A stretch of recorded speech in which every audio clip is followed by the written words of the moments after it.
નમસ્કાર, ન્યૂઝ બુલેટિનમાં આપનું સ્વાગત છે। હું છું પંકજ શર્મા। શરૂઆત ગુજરાતના હવામાનની।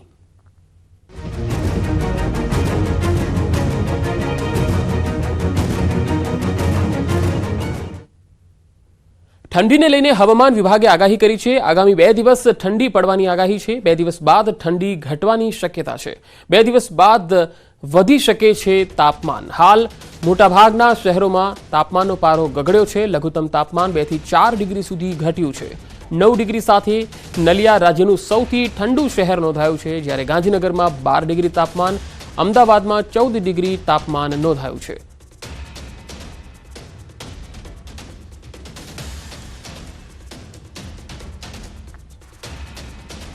आने वाले दिनों के लिए जो फोरकास्ट दिया गया गुजरात स्टेट के लिए वो है मतलब रेन नहीं होने का ऐसा पूर्वानुमान दिया गया है, मतलब नो रेन का। और जो मिनिमम टेम्परेचर की बात करेंगे तो मिनिमम टेम्परेचर 9 लार्ज चेंज में दिया गया है। और जो मिनिमम टेम्परेचर अहमदाबाद और गांधीनगर के लिए रियलाइज हुआ है वो है 14.4 डिग्री सेल्सियस अहमदाबाद के लिए, और गांधीनगर का 12.4 डिग्री सेल्सियस रियलाइज हुआ। રાજ્યમાં વધશે ઠંડીનો ચમકારો। હવામાન નિષ્ણાત અંબાલાલ પટેલે પણ આગાહી કરી છે। આગામી 3 દિવસ તાપમાનમાં ઘટાડો થશે। ન્યૂનતમ તાપમાન ઘટવાની શક્યતા છે। ઉત્તર ગુજરાત અને કચ્છના ભાગમાં તાપમાન ઘટશે। ન્યૂનતમ તાપમાન 9 ડિગ્રી થવાની શક્યતા છે। અમદાવાદ, ગાંધીનગરમાં પણ તાપમાન ઘટવાની શક્યતા છે। 15 અને 16 તારીખથી તાપમાન વધી શકે છે।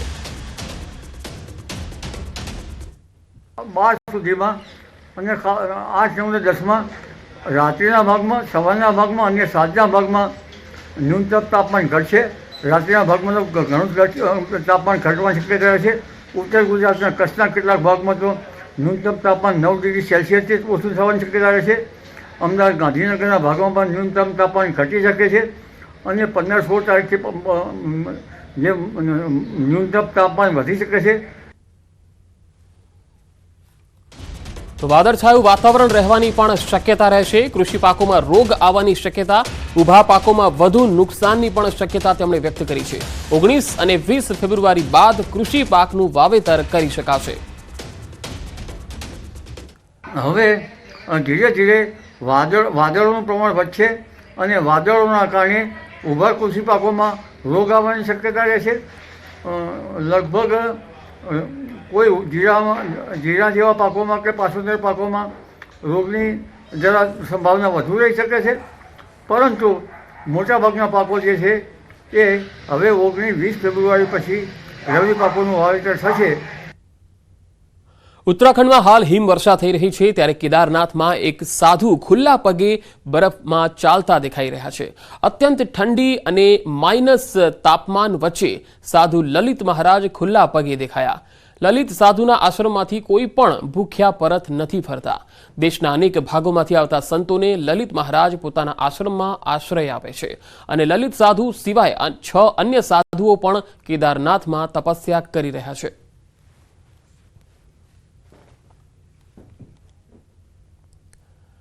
વડોદરા શિક્ષણ સમિતિની 20 શાળાના ઓરડા જર્જરિત છે। વીએમસીએ પોતાની જ શાળાઓને નોટિસ આપી છે।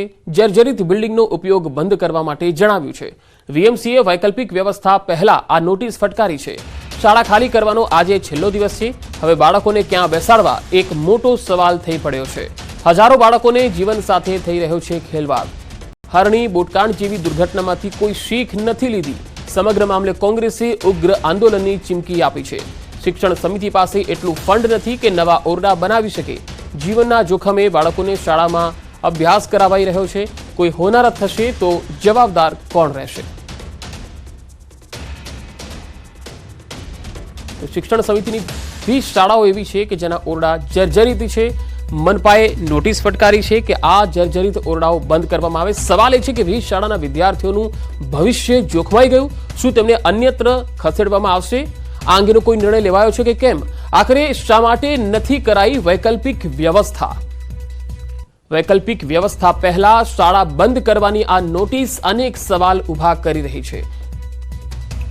આ કેવી બેદરકારી છે? જો શાળાઓ બંધ થશે તો વિદ્યાર્થીઓ ક્યાં બેસશે?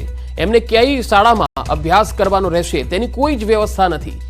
જર્જરિત ઓરડાની સમયસર મરામત કેમ ના કરાઈ? શું મરામત કરવા માટે તંત્ર પાસે પૈસા નથી? શિક્ષણ સમિતિ કહે છે કે તેમની પાસે ફંડ નથી, તો શું મહાનગરપાલિકા પાસે પણ ફંડ નથી? શાળા બંધ થશે તો વિદ્યાર્થીઓ ક્યાં બેસશે? આ એક મોટો સવાલ છે.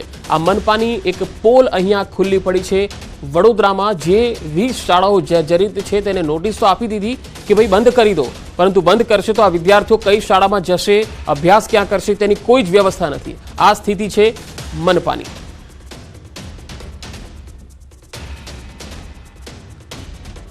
તો મનપાની આ એક પોલ ખુલ્લી પડી ગઈ છે. હજારો બાળકોના શિક્ષણ સાથે મોટા ચેડા થઈ રહ્યા છે. વડોદરા મનપાની ઘોર બેદરકારી, કારણ કે મનપા સંચાલિત શિક્ષણ સમિતિની જે શાળાઓ છે આ શાળાઓના ઓરડા એટલા જર્જરિત છે કે મનપાએ ખુદ આ શાળાઓને બંધ કરવાની નોટિસ આપી છે અને અહીંયા અભ્યાસ ન કરવાની નોટિસ આપી છે. હાલ ફોન લાઈન પર વડોદરા મહાનગરપાલિકાના વિપક્ષના નેતા અમીબેન રાવત જોડાયા છે. અમીબેન, મનપાની એક તરફ નોટિસ છે કે જર્જરિત શાળાઓ બંધ કરી દેવી અને બીજી તરફ આ બાળકો ક્યાં ભણશે તેની કોઈ વ્યવસ્થા નહીં. આ કયા પ્રકારનો વહીવટ? શું કહેશો? શિક્ષણ સમિતિની શાળાઓ એટલે વડોદરા મહાનગર સેવા સદન સંચાલિત શાળાઓ. એની નિભાવણીની સંપૂર્ણ જવાબદારી મહાનગર સેવા સદનની હોય તો સેવા સદને કોણે નોટિસ આપી? પોતાની જાતને નોટિસ આપી. સવાલ એ થાય છે કે જ્યારે તમને મેન્ટેનન્સ કરવાની જવાબદારી સુધી શાળા જર્જરિત થઈ ગઈ ત્યાં સુધી મેન્ટેન કેમ ના કરી? આની રિસ્પોન્સિબિલિટી કોની હતી? એમાં બાળકોનો શું વાંક?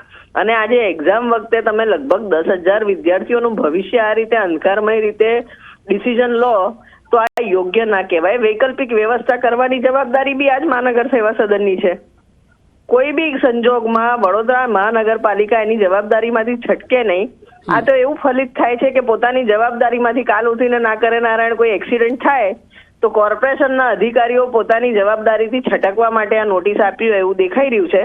બાકી તમે જોશો તો આ બધું સ્ટાર્ટ થયું બોટકાંડ પછી. બોટકાંડમાં કોર્પોરેશનની બેદરકારી સામે આવી. હજી સુધી જવાબદાર અધિકારીઓ સામે પગલાં નથી લીધા અને હવે પોતાની જાત બચાવવા અધિકારીઓ તમામ જગ્યાએ ફાયર સેફટી ને બધી નોટિસીસ આપીને બંધ કરાવે છે. ત્યાં તો એવું થયું કે એક વાહન ચાલકનો એક્સિડન્ટ થયો તો તમામ વાહનો બંધ કરી દેવા. આ રીતના તગલકી ડિસિઝન્સ બી ના લેવાય.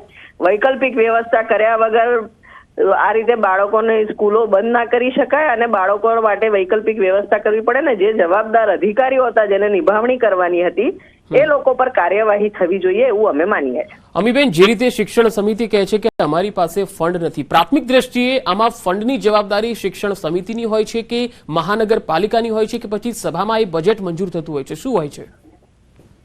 સર્વ શિક્ષણ અભિયાન અંતર્ગત દરેક શાળાઓ પાસે ફંડ હોય છે. મહાનગર સેવા સદન બી પોતાના જ બાળકો માટે ફંડ ના ફાળવે એવી તો વડોદરા મહાનગર સેવા સદનની હાલત નથી. અને આ જવાબદારી તો વર્ષોથી હતી. જર્જરિત થઈ ત્યાં સુધી શાળાના શિક્ષકોને ખબર નહોતી, આચાર્યોને ખબર નહોતી કે અમારી પાસે ફંડ નથી. આચાર્યોએ જો માંગણી કરી હોય તો એના પુરાવા આપે તો પછી જેને મેન્ટેન કરવાનું હતું એમને કેમ નથી કર્યું? આજ સુધી સભામાં ધ્યાન કેમ નથી દોર્યું એની વાત છે. આ દરેક સભાસદે બી આ વાતે પત્ર લખ્યા છે. અમે પોતે બી પત્ર લખ્યા છે. અવારનવાર મીડિયામાં બી આ સ્કૂલો બતાવી છે. પણ જી અમીબેન, આભાર અમારી સાથે જોડાવા માટે.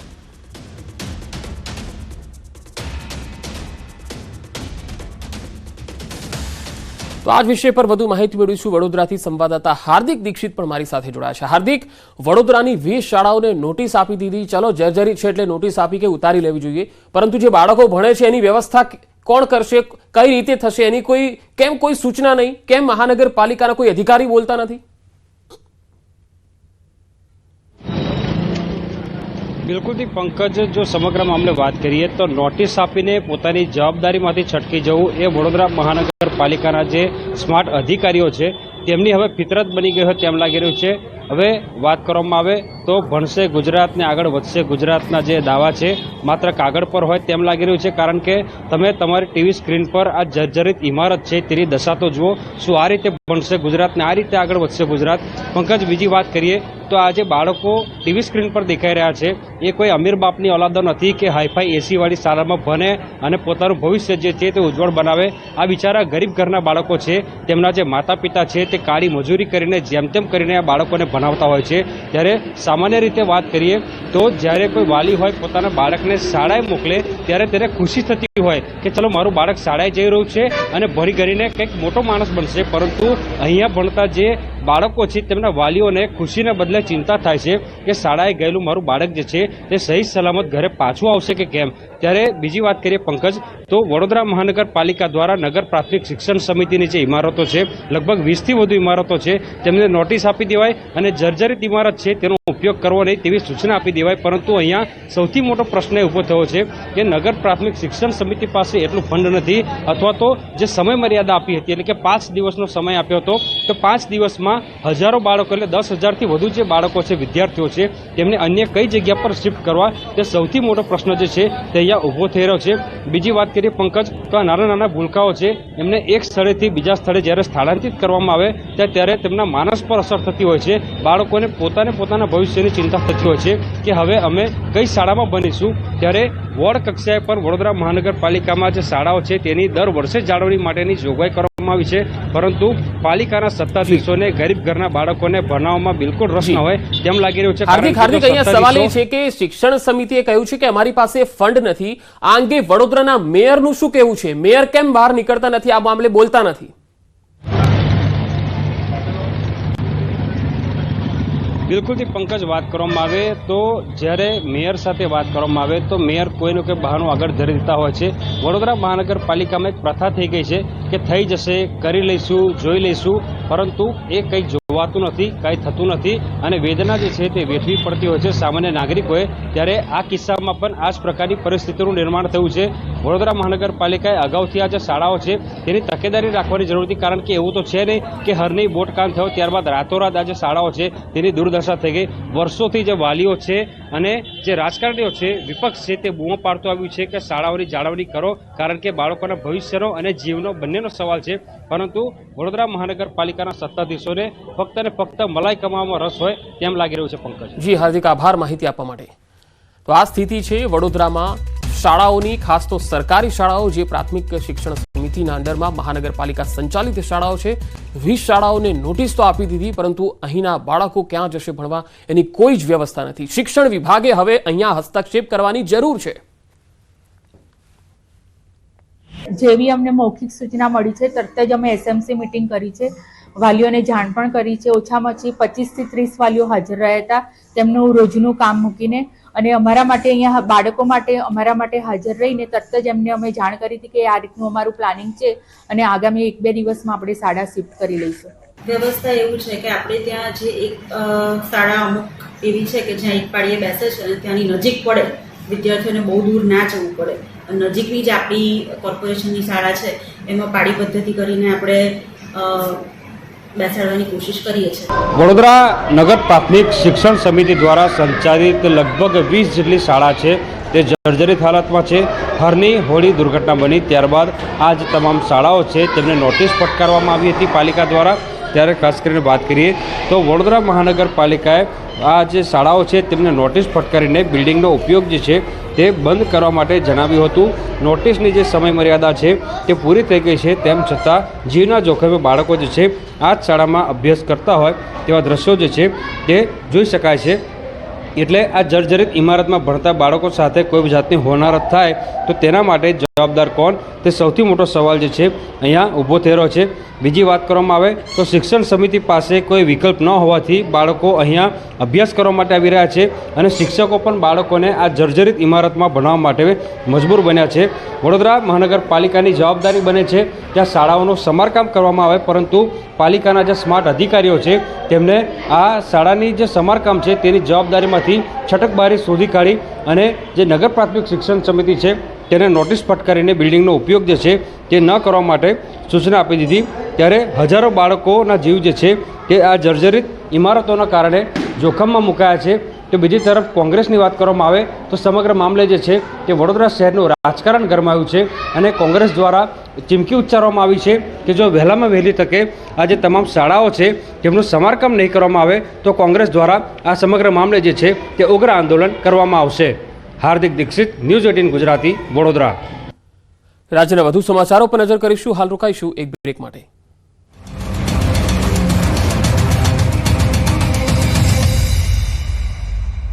બધું જોયું છે જાણે ભુવાએ હત્યારાની બાજુમાં રહેતા કોઈ શખ્સે મેલી વિદ્યા કરી હોવાનું પૂછું ભરાવ્યું હતું અને મૃતક મહિલા કંકુબેન સાથે વારંવાર ઝઘડાઓ પણ થતા। તેનાથી દૂર રહેવા જતો રહ્યો હતો. છતાં સ્થિતિ ન સુધરતા પાડોશી મહિલા કંકુબેનનું ટીમ ઢાળી દેવાનો પ્લાન બનાવાયો હતો. આરોપી અમૃતલાલ ચૌહાણે મોકાનો લાભ ઉઠાવી મહિલાને ટ્રકથી કચડી નાખી હતી અને હત્યા કરી. હત્યાની ખતરનાક કહાની સાંભળી પોલીસ પણ ચોંકી ગઈ હતી. આપણો ગુજરાતમાં અત્યારે બસ આટલું. દેશ પ્રદેશની તમામ ખબરો માટે આપ જોડાયેલા રહો ગુજરાતની number 1 news channel news 18 Gujarati સાથે.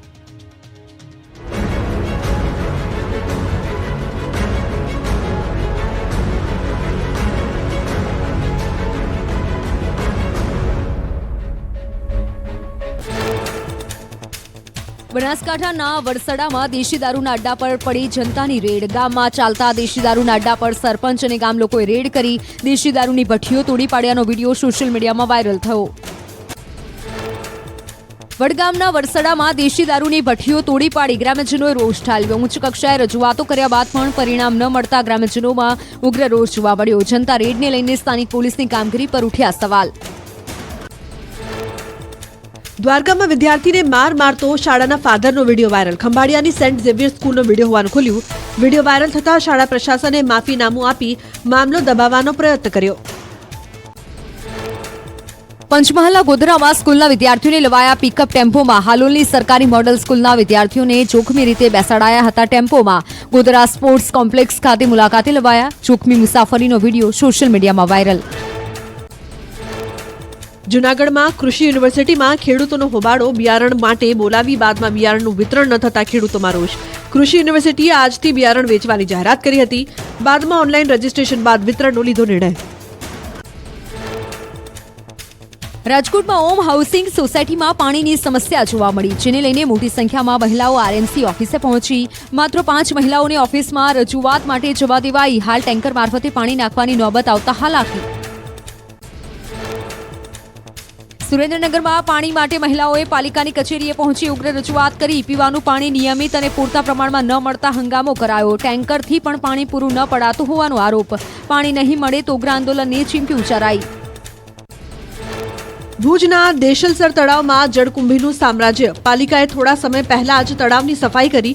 ફરી જળકુંભી ઉગી નીકળતા વિપક્ષે ભ્રષ્ટાચારનો કર્યો આક્ષેપ. તો પાલિકા પ્રમુખે ફરી કામગીરી કરી તળાવની શોભા પાછી લાવવાની વાત કરી. ભાવનગરમાં દુકાનમાં ભણી રહ્યા છે ભૂલકાઓ. શિવનગરમાં 151 નંબરની આંગણવાડીમાં 50 જેટલા નાના ભૂલકાઓ વર્ષોથી દુકાનમાં અભ્યાસ કરવા મજબૂર. અનેક રજૂઆત છતાં તંત્રના આંખ આડા કાનનો વાલીઓનો આરોપ. રાધનપુરમાં માણેકલાલ નાથાલાલ વખારિયા સર્વોદય આંખની હોસ્પિટલની ગંભીર બેદરકારી. મોતિયાના ઓપરેશન બાદ 7 દર્દીઓને ઇન્ફેક્શન આવતા ઓછું દેખાતા અમદાવાદ રેફર કરાયા. 2 ફેબ્રુઆરીએ 13 ગરીબ દર્દીઓના મોતિયાના ઓપરેશન કરાયા હતા. રાધનપુરમાં આંખની હોસ્પિટલની ઘટનાને દબાવવાના જિલ્લા આરોગ્ય વિભાગ પર આરોપ. માહિતી આપવા મીડિયાને અંધારામાં રાખવાનો કર્યો પ્રયાસ. સ્ટેટ આરોગ્ય વિભાગ ટીમ બનાવી સમગ્ર મામલે કરી રહ્યું છે તપાસ. તપાસ કરતા આખી હોસ્પિટલ ખાલી. જવાબદાર અધિકારીઓ પણ નથી દેખાયા. દાહોદમાં કુવામાં ખાબકેલા દીપડાનું રેસ્ક્યુ કરાયું. દેવગઢ બારિયા દૂધિયા ગામમાં ખોરાકની શોધમાં આવેલો દીપડો કુવામાં ખાબક્યો હતો. વન વિભાગને જાણ થતાં દીપડાનું રેસ્ક્યુ કરી જંગલમાં છોડાયો.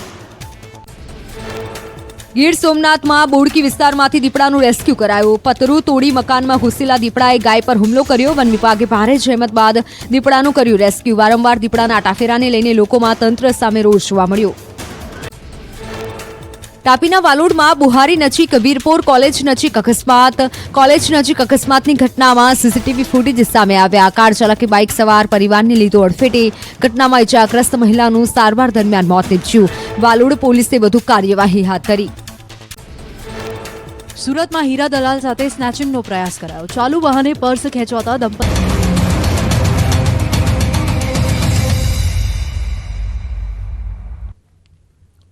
બ્રેક બાદ સમાચારોમાં આગળ વધીએ. વાત સુરતની. સુરત મહાનગરપાલિકામાં હાજરી કૌભાંડ સામે આવ્યું. નોકરી પર નહીં આવશો તો પણ હાજરી તો પુરાઈ જ જશે. 500 રૂપિયા આપો અને ગેરહાજર ના થઈ જાઓ હાજર. વિડીયો સોશિયલ મીડિયામાં વાયરલ થયો છે. સુરતના ઉધના ઝોન બી નો કર્મચારી હોવાનું અનુમાન છે. બેલદાર પાસે 500 લેતો વિડીયોમાં કેદ થયો છે. કુંદન નામનો એસએસઆઈ રૂપિયા લેતો નજરે પડી રહ્યો છે. સોશિયલ મીડિયામાં આ વિડીયો વાયરલ થયો છે અને અહીંયા સુરત મહાનગરપાલિકામાં કયા પ્રકારની સ્થિતિ દેખાઈ રહી છે કેટલાક વિભાગોમાં એ જોઈ શકાય છે.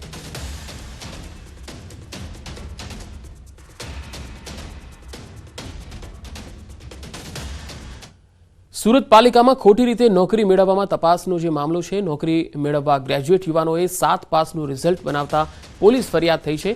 35,000ની સફાઈ કર્મીની નોકરી મેળવવા ગ્રેજ્યુએટ છતાં યુવકે 7 પાસનું રિઝલ્ટ આપ્યું। ધોરણ 12 ભણેલા 3 યુવક, એક યુવતી સહિત 5 વિરુદ્ધ ગુનો દાખલ થયો છે। અત્યાર સુધી 2ની ધરપકડ થઈ ચૂકી છે।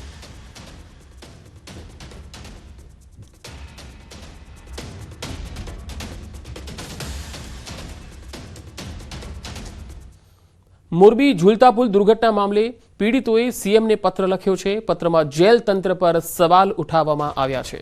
જયસુખ પટેલને વીઆઈપી સુવિધા મળવાનો પણ આરોપ લગાવ્યો છે। જેલમાં વીઆઈપી ગાડીમાં બહાર લઈ જવાનો પણ આરોપ છે। મોરબી સિવાય અન્ય જેલમાં ખસેડવાની માંગણી કરાઈ છે। જેલના સીસીટીવી ફૂટેજ ચેક કરવાની પણ માંગણી કરી છે। અધિકારીઓ અને જેલ તંત્ર પર આરોપ લગાડવામાં આવ્યા છે।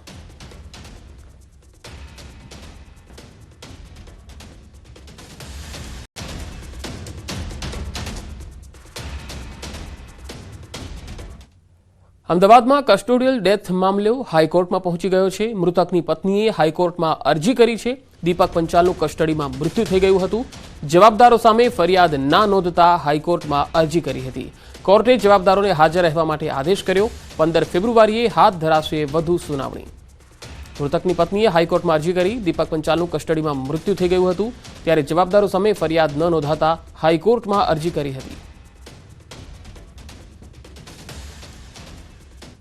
નિષ્પક્ષ તપાસ થાય, જે પણ વ્યક્તિઓએ ગુનો કર્યો છે નથી કર્યો એનું વ્યવસ્થિત ન્યુટ્રલ ઇન્વેસ્ટિગેશન થાય અને આ જે આખી તપાસ છે એ નવરંગપુરા પોલીસ સ્ટેશનમાં જ બનેલી હોય, તે પોલીસ સ્ટેશન સિવાયની કોઈ સ્પેશિયલ ઇન્વેસ્ટિગેશન ટીમની રચના કરીને તેનું ઇન્વેસ્ટિગેશન કોઈ હાયર સુપિરિયર ઓફિસર દ્વારા થાય તો અરજદાર અને ફરિયાદીને તે ન્યાય મળી રહે, એટલા માટે નામદાર કોર્ટમાં પિટિશન કરી।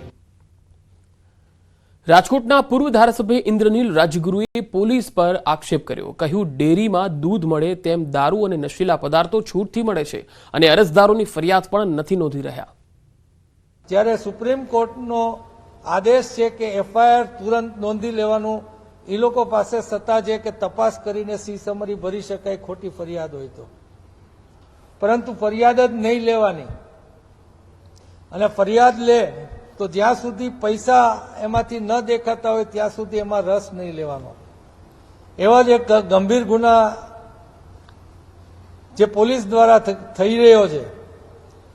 નાબાલિગ દીકરી ઘરમાંથી ગુમ હોય, એની ફરિયાદ થાય અને એને મહિનો સવા મહિના સુધી એના મા બાપને એનો જવાબ ન મળે, આનાથી ખરાબ સુરક્ષાની વ્યવસ્થા હોય જ ન શકે। રાજકોટમાં આરોગ્ય વિભાગ સતત 3જા દિવસે એક્શનમાં છે। રણછોડનગર 5 વિસ્તારમાં ઘીના નમૂના લેવામાં આવ્યા। જય રાધે બ્રાન્ડના નામે ઘી બનતું હતું। ઘીનો જથ્થો શંકાસ્પદ હોવા અને બાતમીના આધારે આરોગ્ય વિભાગ દ્વારા કાર્યવાહી કરાઈ। ઘીમાં એડલ્ટરન્ટ ઉમેરાતા હોવાનો પણ શંકા છે, જેની તપાસ થઈ રહી છે। લૂઝ ઘી 30 કિલો અને જય રાધે બ્રાન્ડ રિફાઇન્ડ સનફ્લાવર ઓઇલનો 134 લીટરનો જથ્થો સીઝ કરાયો છે। અલગ અલગ બંનેના નમૂના લેવામાં આવ્યા। પરીક્ષણ અર્થે તેને લેબમાં મોકલી આપવામાં આવ્યા।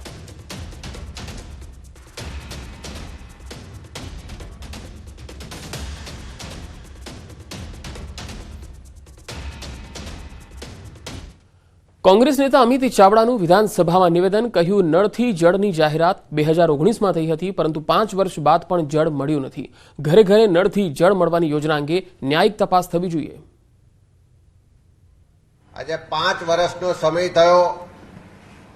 આ ગુજરાતની ડબલ એન્જિન સરકારે આ પૈસામાંથી શું કર્યું એના પ્રશ્નોત્તરીના જવાબમાં જોવા મળ્યું કે છેલ્લા 3 વર્ષમાં કેન્દ્ર સરકાર તરફથી આ યોજના માટે 7,500 કરોડ રૂપિયા મળ્યા, પણ ગુજરાતની સાચી જમીની પરિસ્થિતિ શું છે?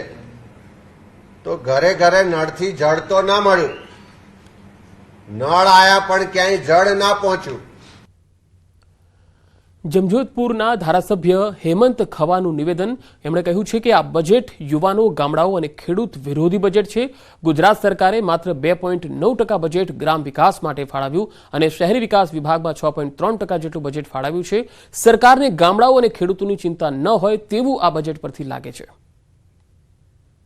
ની અંદર ગ્રામ વિકાસ વિભાગને ટોટલ બજેટના માત્ર 2.9% જેટલું બજેટ ફાળવવામાં આવ્યું છે.